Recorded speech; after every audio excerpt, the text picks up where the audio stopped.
Halo teman-teman semua, masih seputar Allianz Future Income. Saya hari ini ingin berbagi di episode hari ini tentang penjualan produk AFI atau si produk Allianz Future Income ini ibaratnya adalah kita sedang membeli ruko virtual. Ya, kita sebagai investor, kita senang tuh ya membeli aset yang terlihat. Contoh misalnya ruko, apartemen, atau gedung bahkan sekaligus sekalian gitu ya. Nah, kali ini saya ingin menganalogikan Allianz Future Income ini sebagai produk di mana kita membeli aset dalam bentuk ruko virtual, di mana kita bayar ya DP-nya dan kita membayar biaya cicilannya tersebut selama 5 tahun, dan setelah membayar biaya cicilan kita akan mendapat garansi bahwa ruko tersebut akan tersewakan fix gitu ya selama 15 tahun, dari tahun ke-5 sampai dengan tahun ke-19, atau kita bisa memilih periode lebih pendek yaitu tahun ke-5 sampai dengan tahun 14. Itu kita mendapat bunga atau mendapat penyewaan, persentase penyewaan dari penyewaan si ruko virtual tersebut.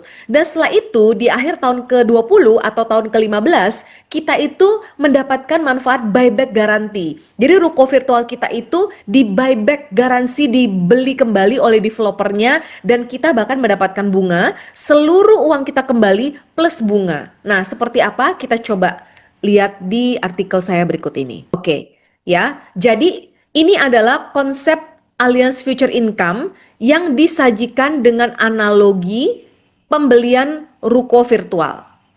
Komponen yang di dalamnya adalah satu adalah masa angsuran, ya. Investor atau kita diibaratkan membeli ruko virtual dengan skema angsuran selama 5 tahun teman-teman. Nah, besar angsuran tahunan misalnya sebesar 100 juta nih per tahun. Total nilai investasi atau cicilan kita berarti 100 juta kali 5 tahun itu adalah 500 juta. Ini adalah analogi fase pembangunan ruko virtualnya. Ya, nah setelah pembangunan ruko virtual kita sudah bayar selama 5 tahun, mulailah kita masuk ke dalam fase penghasilan pasif atau masa sewa. Si developer memberikan garansi penyewaan ruko virtual sehingga investor bisa menikmati passive income. Periode penghasilannya dimulai dari tahun ke-5 hingga tahun ke-19 misalnya, yaitu selama 15 tahun. Investor mendapat income pasif ya dari hasil penyewa rukonya sebesar 20% dari angsuran tahunan atau 100 juta, yaitu 20 juta per tahun. Jadi kita udah fix nih dapat 20 juta per tahun dari penyewaan ruko virtual tersebut. Total income dari penyewaan tersebut adalah 20 juta kali 15 tahun, yaitu 300 juta. Jadi kita akan dapatkan 300 juta. Analoginya, di fase ini ruko virtual sudah selesai dibangun dan mulai disewakan, menghasilkan cash flow yang rutin. Fase berikutnya, ini keren sekali, jaminan pengembalian modal dan keuntungan, yaitu buyback garanti contohnya. Buyback garanti atau jaminan beli kembali itu misalnya kita ambil periode 20 tahun ya, maka perusahaan memberikan jaminan beli kembali atas seluruh modal yang telah disetorkan ya. Ada pengembalian modal yaitu dari seluruh total cicilan 500 juta yang sudah kita bayar itu dikembalikan semuanya. Ditambah dengan bunga 5% dari total modal dikeluarkan sehingga kita mendapat pengembalian sebesar 525 juta. Ya.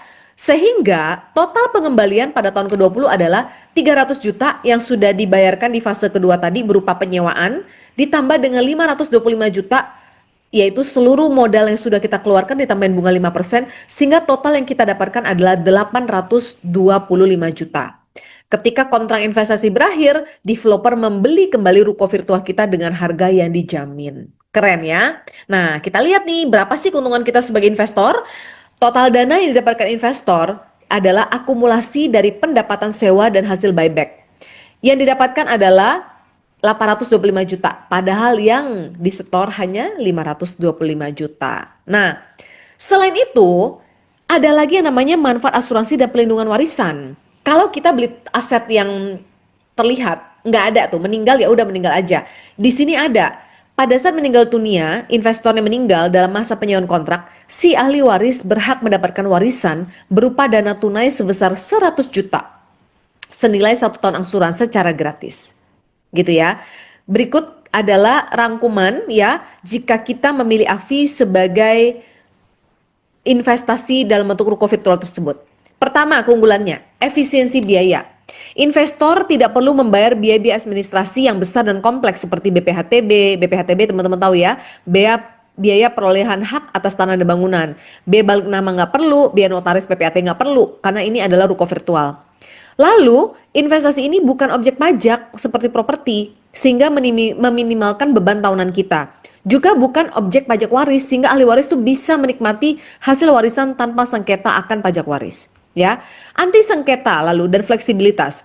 Investasi properti fisik itu sering memicu sengketa waris karena pembagian aset yang sulit dan tidak adil.